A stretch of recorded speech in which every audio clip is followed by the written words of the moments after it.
Welcome to Power Backup's home video on getting to know MS-DOS. The purpose of this video is to introduce the novice PC user to the basic MS-DOS functions. This video has been designed with the beginner in mind, although many intermediate users will benefit from it also. If possible, this video should be played while sitting in front of your IBM PC or compatible computer with the following items present: your MS-DOS system diskette, 3 blank diskettes, a fine felt tip marker, and scratch paper. Before we can truly understand the functions of MS-DOS, we must first introduce ourselves to the computer's hardware.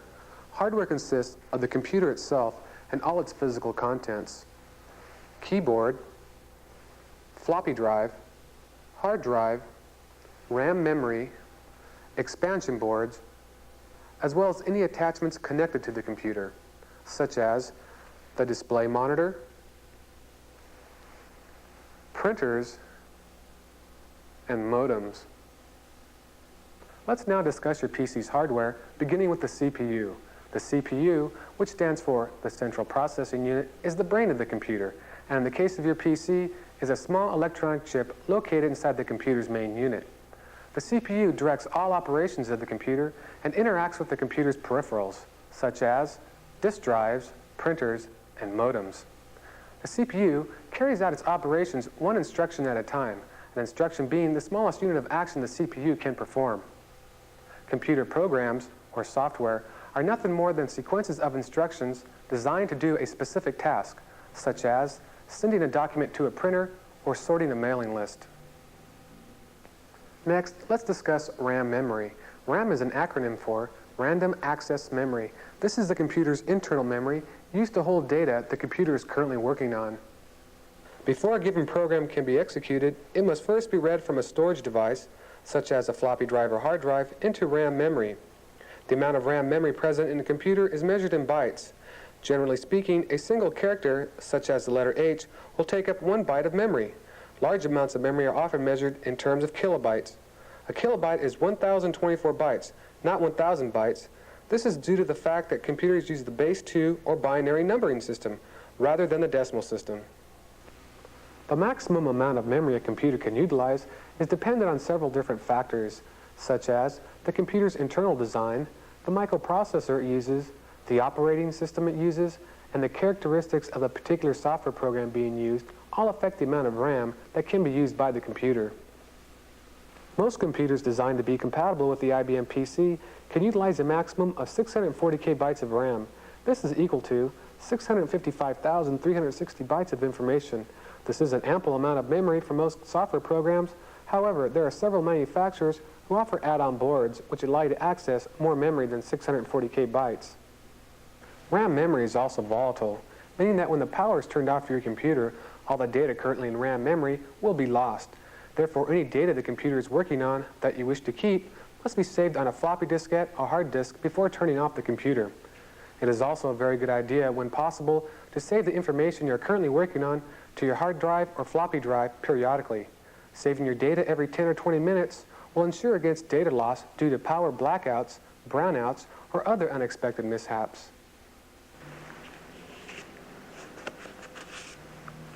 Next, let's discuss floppy disk drives. Nearly all computers have a floppy drive. It is the method most commonly used on PCs to store data permanently. Its name comes from the fact that it stores data on magnetically coated flexible disks. Because of this, it is very important to obey the following rules regarding handling the floppy diskettes. Do not bend or squash diskettes. Do not puncture diskettes. Do not write on diskettes with anything harder than a felt tip pen. Do not leave diskettes exposed to direct sunlight. Keep foreign matter from touching diskettes. Failure to observe these precautions is likely to result in loss of data stored on the diskette. The type of diskette used most commonly on PCs is the 5 1/4 inch size diskette just seen. These diskettes come in several different types. Single-sided diskettes can store 180K bytes of data, while double-sided diskettes can store twice that, 360K bytes of data. Many IBM AT compatible computers can also use special, more expensive, high-capacity diskettes which can store 1.2 megabytes which is equal to 1.2 million bytes of data. As we said before, nearly all personal computers have a floppy drive. Some PCs have 2 floppy drives. Having 2 floppy drives can make copying files and running programs much more convenient for the end user. The only drive on a single drive computer or the first drive on a 2-drive system is referred to as the A drive. The second drive on a 2-drive system is the B drive. Another type of disk drive available is a fixed disk, more commonly known as hard drive or hard disk. These devices offer the advantages of very high storage capacity and almost immediate data access. For example, a 20 megabyte hard disk can store the equivalent of more than 50 standard 360K floppy diskettes. It can access data 5 to 10 times faster than a floppy drive. For individuals or businesses that need to store large amounts of information, a fixed disk offers a superior and more economical method of data storage than floppy disks. The hard disk on a PC is usually designated as the C drive. Now that we have familiarized ourselves with the basic hardware involved in using our PCs, let's begin to work with MS-DOS. DOS is an acronym for the computer's disk operating system. DOS is a program stored on a floppy disk or hard disk, which contains the instructions your computer needs to access programs and data stored on a disk. While there are several different types of DOS available for PCs, the most commonly used operating system is MS-DOS. The MS stands for Microsoft Corporation, the developers of this particular DOS. PC-DOS refers to an edition of MS-DOS licensed by Microsoft to IBM for use on PCs made by IBM. MS-DOS and PC-DOS are virtually identical, and in almost every instance, software that will run on MS-DOS will run on PC-DOS, and vice versa. However, some computer manufacturers, Hyundai and Compaq, for example, tailor MS-DOS to their computers, and their customized versions of DOS may not work properly on other brands of computers, so be cautious of using a version of DOS on your system other than the one which was sold with the computer. Let's start out by turning on the power to our computer. Then inserting our DOS system diskette into drive A with the label facing up. Close the drive door only after the computer has been powered up. This will avoid possible damage to the diskette in case of a power surge upon power up. After you have turned on the power and closed the drive door, the drive light on the front of drive A will be lit. This indicates that the system is reading the information from the diskette into RAM memory. This is known as booting up your system. Once the system has booted, it will prompt you to type in the correct date and time. This will set the time and date internally for DOS. But note that the date and time are held in the computer's RAM memory, so powering down the computer will cause the date and time to be lost. For this reason, many computers have what is known as a battery-backed clock calendar, which keeps the date and time current while the computer's power is off. After you have entered in the date and time, MS-DOS displays a sign-on message, which usually tells what version of DOS you are running and which manufacturer's license of DOS it is. Below the sign-on message is the DOS prompt. This prompt indicates to the user that an MS-DOS command may be entered, and also indicates the current working disk drive. In this case, the A prompt tells you that the A drive is the current drive. Next to the prompt on the screen is a small blinking rectangle known as the cursor, which simply shows you where on the screen you will be typing. Let us now discuss MS-DOS files. All usable information stored on a disk is stored in files. A file is simply a collection of data that is given a single name. A file might contain, for example, text, spreadsheet data, or program instructions directly executable by the computer. Files are organized into directories. A directory is simply a collection of files and/or other directories that is given a single name. The entire directory structure may be viewed as a tree of directories. You can travel around the directory structure to access files in any directory. The main directory on any disk drive is called the root directory. It is from the root directory that all other directories can be accessed. Also, the root directory holds the DOS system files necessary for booting the system. In the example shown, the C's drive root directory contains the command.com file and 2 subdirectories, the Lotus and WordStar subdirectories. The Lotus directory contains 2 files, lotus.exe, and print.exe, and one subdirectory named Files. The Files subdirectory contains 3 files: accounts.dat, accounts.bak, and taxes.dat. The WordStar directory contains 2 files, memo1.txt and memo1.bak, along with one subdirectory, mail list, which contains 2 more files, la.dat and sfv.dat. This is one example of how a directory structure may be arranged, but files may be organized into subdirectories in whatever fashion the user desires. However, for ease of use, it is best to keep related files together in the same directory. A file is referred to by its file specification, or file spec for short. A file spec consists of 4 parts. First, the drive letter where the file is to be found, followed by a colon. The drive specification is optional, and if it is omitted, DOS will look for the file on the default drive. Second, the name of the directory where the file is to be found. If this begins with a backslash, the computer will search the root directory for the specified subdirectory. If it does not begin with a backslash, the computer will search the current directory for the specified subdirectory name. Third, the file name of up to 8 letters and/or numbers. The file name is the only part of the file spec that must be present in order for DOS to access a file. Finally, the optional file name extension of up to 3 letters and/or numbers. If included, the extension must be preceded by a period or dot.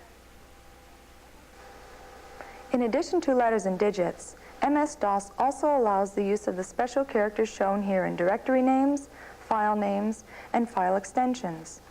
The extension part of a file name is usually used to indicate what type of data is contained in a file. Shown here is a list of commonly used file name extensions. .com and .exe files contain program instructions executable by the computer's CPU. Simply put, these files contain programs. .txt and .doc files are text or document files. For example, a resume typed up using a word processing program might be stored in a file called resume.doc. .bak, backup or duplicate of another file. For example, memo1.bak might be a backup of a file called memo1.txt. .dat, this could be any sort of data file.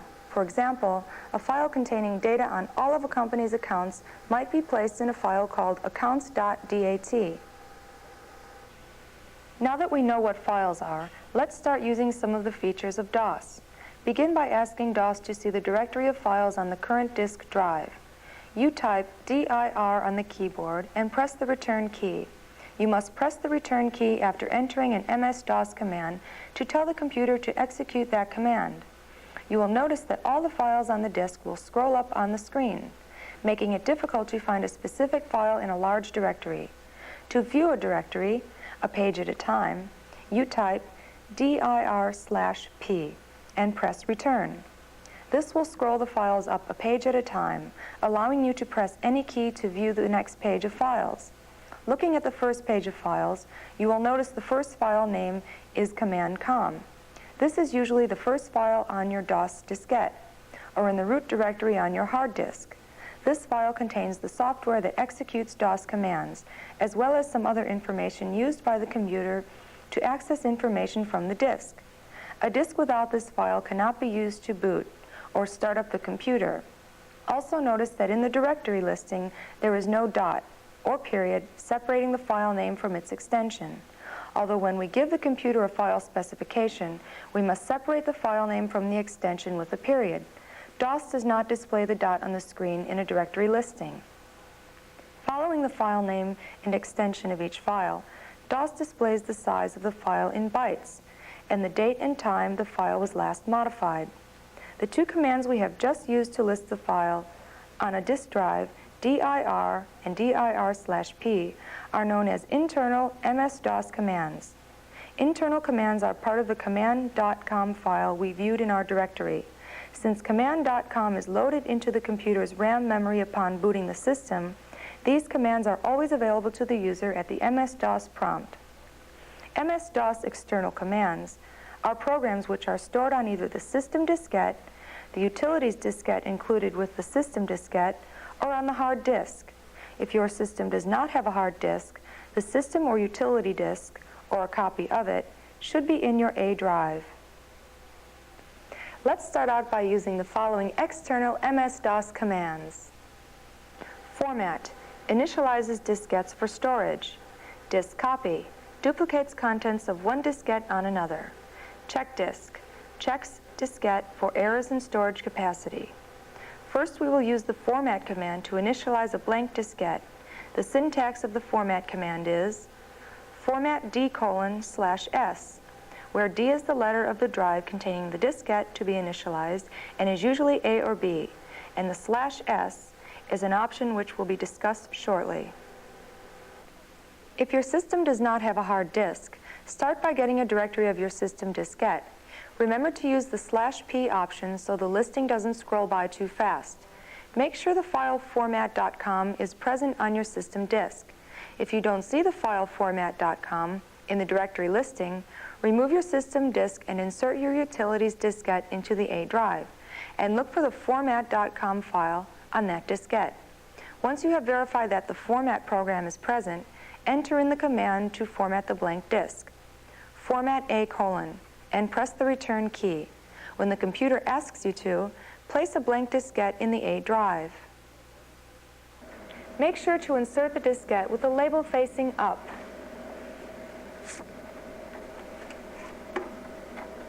After you have the new diskette in place, press any key to begin formatting. The formatting process will take approximately 2 minutes. While our disk is formatting, let's discuss what formatting actually does. When you first purchase a box of diskettes, you must prepare the diskettes to receive MS-DOS files. This consists of placing any empty directory area on the disk and scanning the disk for defects. This is all accomplished by the format.com program. A word of caution though, you can format a diskette that already has files stored on it, thus destroying all the existing files. So use the dir command to make sure a diskette doesn't have any valuable files on it before you initialize it. The format command can also initialize a hard drive, so make sure when formatting a diskette, you have also specified the correct drive letter. If a destination drive has not been specified, that is, if you typed in just format instead of format A:, the format program may, depending on your version of DOS, default to the current drive, resulting in loss of all data and files on your hard disk. However, it will always ask you to confirm the format before it can damage any data. So if you watch the computer's prompts carefully, you won't lose any data inadvertently. When formatting of your diskette is completed, MS-DOS will display some information at the bottom of your screen. The first line indicates that the format has been completed. The next 2 lines display the total disk space in bytes and the number of bytes available to the user. Notice that the 2 numbers are the same because no files have been stored on the diskette. Finally, DOS will ask you if you wish to format another disk. Type N and press return. This will return you back to the MS-DOS prompt. Now, hold down the Control and alternate keys at the left end of your keyboard and press the Delete key at the right side. This will reset the computer, causing it to clear the screen and begin its rebooting procedure. In a few seconds, the computer should attempt to read the newly formatted diskette in the A drive and print an error message such as non-bootable disk, non-system disk, or disk error, replace and strike any key. This is a message the computer displays when you are trying to boot up from a defective diskette, or, as is the case now, one that is missing the required DOS program files. To initialize a diskette and place these DOS program files on the diskette, the /S option is required in the format command. If your system does not have a hard disk, place your system diskette back in the A drive and once again reboot the system using the Control-Alternate-Delete key combination. For hard drive systems, open the A drive door and reboot the system using the Control-Alternate-Delete sequence. Once the system has booted up, press return in response to the date and time queries and type in the following command: Format A:/S and press the return key. Remove your system diskette from drive A and insert a blank diskette into the A drive.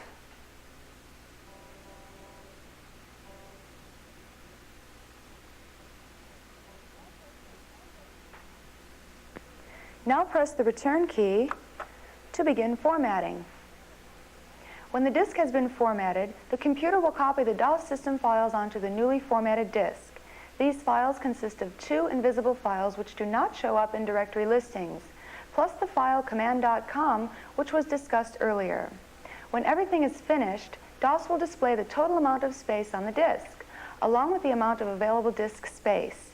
This time, the amount of free space is less than the total space on the diskette, because the 3 DOS system files are now occupying room on the disk. Now reboot the computer with the diskette just formatted in drive A.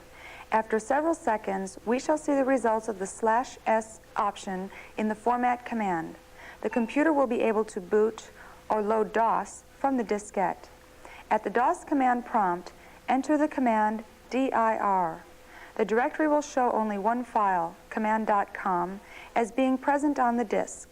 The other 2 DOS files, being invisible, do not show up. Now remove the diskette from the A drive.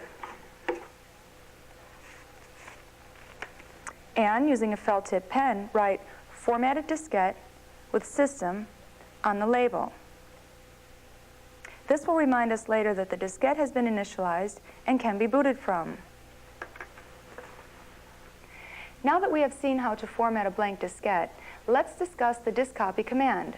This external MS-DOS command is used to make an exact duplicate of a diskette, usually for backup purposes. The syntax of the disk copy command is disk copy D1:D2:, where D1 represents the drive letter of the disk drive containing the source diskette, the diskette to be duplicated, and D2 represents the destination drive letter, the diskette to be copied onto. If your system does not have a hard disk, first get a directory of your system diskette and make sure the file diskcopy.com is present on the disk. If it is not, remove your system disk and insert your utilities diskette into the A drive and look for the file diskcopy.com file on that diskette. Once you have verified that the disk copy program is present, enter the following command: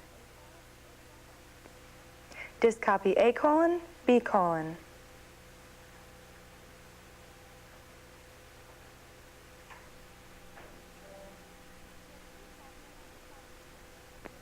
If you have 2 floppy drives, insert another blank diskette, not the one we just initialized using the format command, into your B drive. If you have only 1 floppy drive, please stand by. DOS will prompt you to swap diskettes when the time comes. If the diskcopy.com file was found on a diskette other than your system diskette, insert your system disk in the A drive when the computer asks you to insert the source diskette. It will take 2 or 3 minutes to make a duplicate of your system disk, so we'll take time out now to discuss a few unanswered questions. Christine, don't I have to format the diskette before I copy onto it? No, the disk copy program automatically formats the destination diskette before placing information on it. Will I be able to boot from this diskette once the disk copy program is run? Yes, if the diskette you are copying from was bootable, which in this case it is, disk copy duplicates the entire contents of the disk, including the 3 DOS files which make the diskette a system or bootable disk. If you have a single floppy system, disk copy will ask you to swap diskettes during the course of the duplication. If so, remember that your system diskette is the source diskette, and the blank diskette is the destination diskette. When the disk copy program has finished, press N to indicate that we do not want to make another copy. Place the newly created system diskette, the one we just copied onto, into drive A and take a directory of it. The listing of files on this diskette should appear exactly the same as that on the diskette we copied from.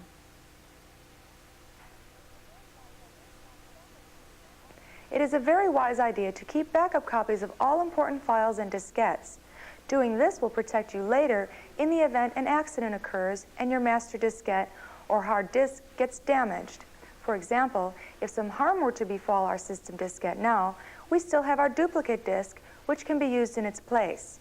If you don't have a second original DOS system diskette or utilities diskette containing additional programs and files, please stop this tape now and make a backup copy of it using the disk copy command.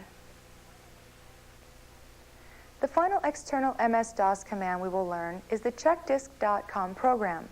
The function of this program is to check the current disk drive for errors and disk capacity. Let's check the system backup diskette in drive A. The syntax of the checkdisk command is checkdisk D:, where D: represents the optional drive letter specification. Enter in the following command, checkdisk.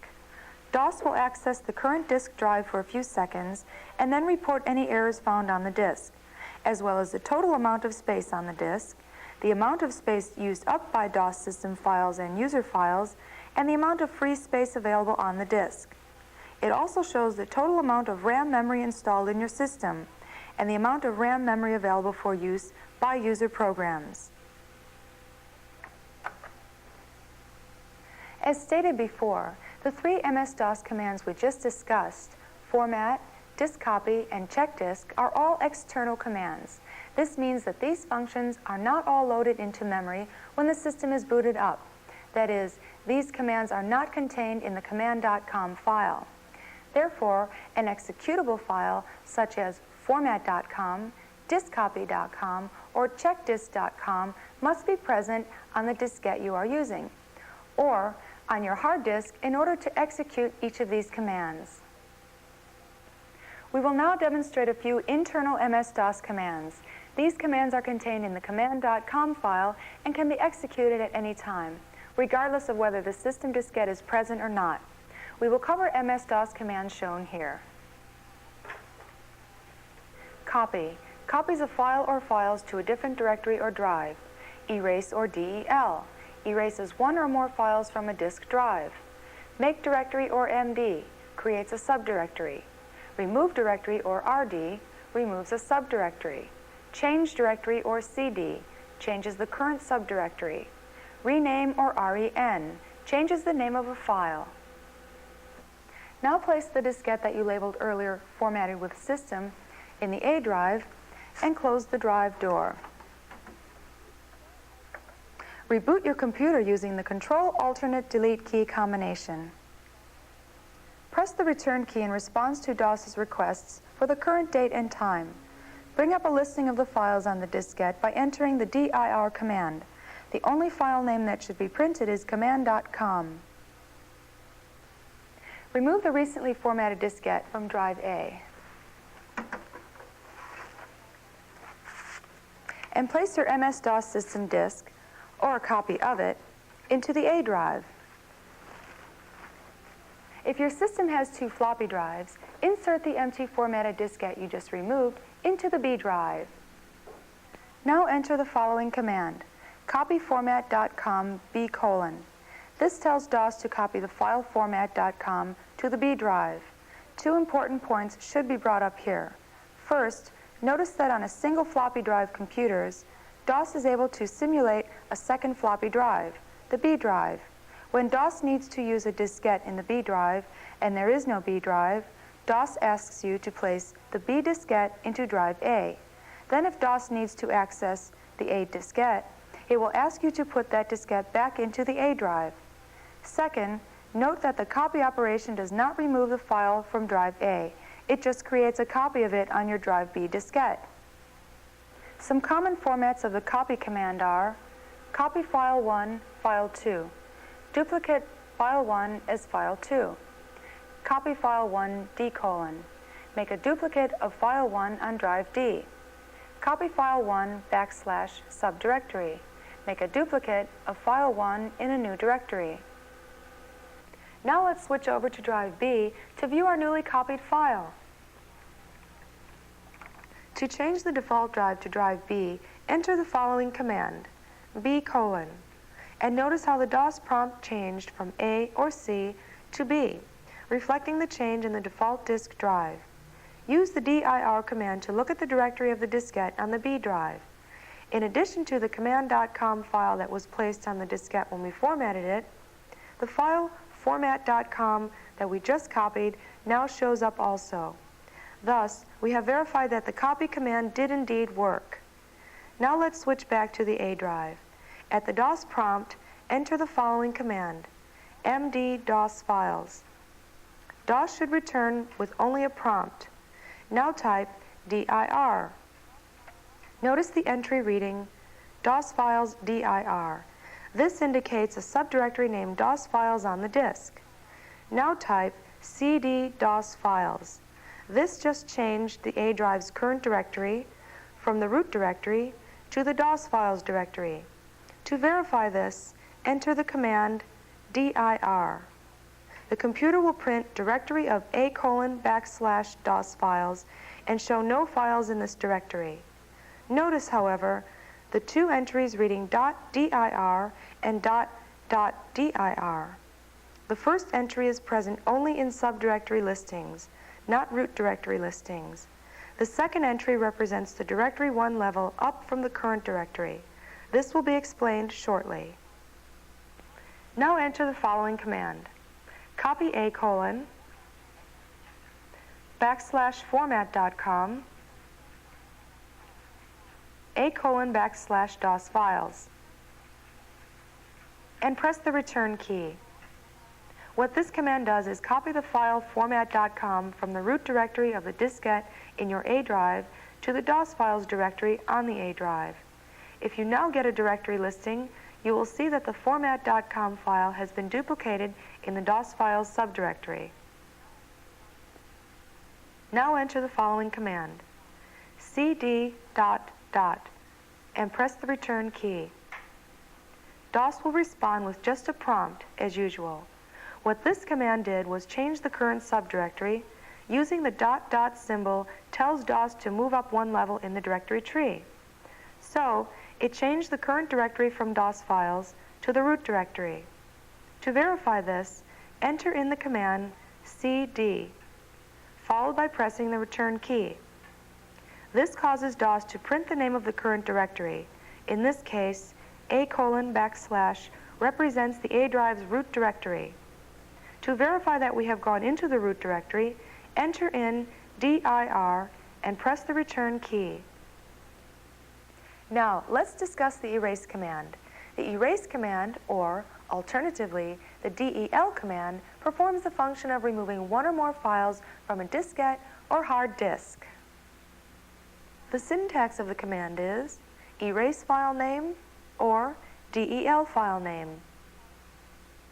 Now enter the following command, del \DOS files \format.com and press the return key. This command removes the file format.com from the DOS files subdirectory on the current disk. To verify that the file was erased, enter the command dir DOS files, followed by the return key. The computer should show the DOS files directory as being empty. The next MS-DOS internal command we will learn today is the rd command, which is used to remove a subdirectory from a disk. The syntax of the rd command is rd subdirectory. Enter the following command at the DOS prompt, rd DOS files, and press the return key. This removed the DOS files subdirectory from the current disk drive. Note that if we had not first deleted the file format.com from that subdirectory, DOS would not have allowed us to remove the DOS files directory. To verify that the directory was indeed removed, get a directory listing of the current disk drive, and note that the entry reading DOS files dir is no longer present. The final MS-DOS internal command we will learn today is the rename command, often abbreviated ren. The ren command is used to change the name of a file.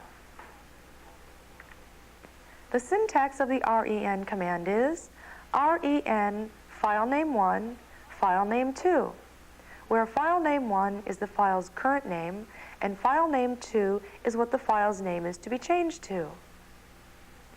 Now get a directory listing of the current disk drive. Notice the file format.com present in the directory listing. Now enter in REN format.com fmt.com and press the return key. The computer will simply display a DOS prompt. Now get another directory listing, and this time notice that instead of the format.com file, an entry reading fmt.com is shown. Thus, we have verified that the rename command changed the name of format.com to fmt.com. This concludes the software portion of the Power Backup's home video seminar on Getting to Know MS-DOS. Let's now briefly review what has been covered thus far. We now know that hardware consists of the computer and all its physical contents and its peripherals, such as printers and modems, and that computer programs, called software, are nothing more than the computer instructions stored on a disk drive. We also learned that the computer's operating system, MS-DOS, is one example of a software program, and that DOS provides an interface between the user and the hardware of the computer. Now, to reinforce what we have just learned, let's take a short self-test. Please make sure you have a pencil and scratch paper nearby. If your VCR has a pause feature, you may want to pause after each question to give yourself an ample amount of time to answer the question. Question number 1. I just purchased a box of floppy diskettes, and I want to copy information onto them. What must I do first?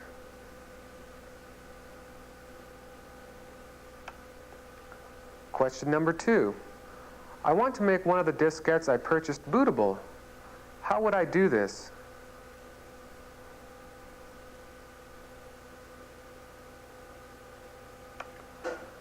Question number 3. I just purchased a new software program, and I want to make an exact copy of it. What external command would I use?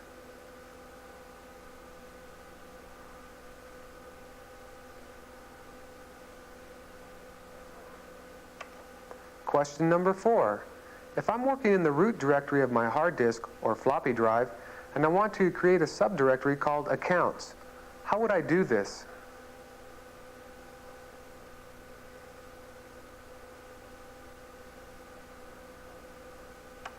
Question number 5. Now that I have created a subdirectory, Accounts, I want to copy a file, accounts.exe, into it. How would I do this? In question number 1, we purchased a box of diskettes and wanted to copy information onto them. In this case, you would use the format command. This would place an empty directory on the disks and scan the disks for defects. Question number 2. We wanted to make one of the diskettes in question number 1 bootable. In this case, you would use the format command with the /s option. This would transfer the needed DOS system files to the disk root directory, in turn making the disk bootable. Question number 3. You just purchased a new software program and you want to make an exact copy of it. You would use the disk copy command. This makes an exact duplicate copy of any diskette. Question number 4. We were working in the root directory of our hard disk or floppy drive and wanted to create a subdirectory called Accounts. To do this, you would use the make directory command. In this case, you would enter in md accounts. This would create a subdirectory Accounts in the root directory of our hard disk or floppy drive. Question number 5. We wanted to copy the accounts.exe file into our accounts subdirectory. To do this, you would use the copy command. To copy the accounts.exe file into the accounts subdirectory, you would enter in copy accounts.exe \accounts. This concludes the self-test portion of the Getting to Know MS-DOS home video. We hope you found the video to be beneficial in the everyday use of your PC.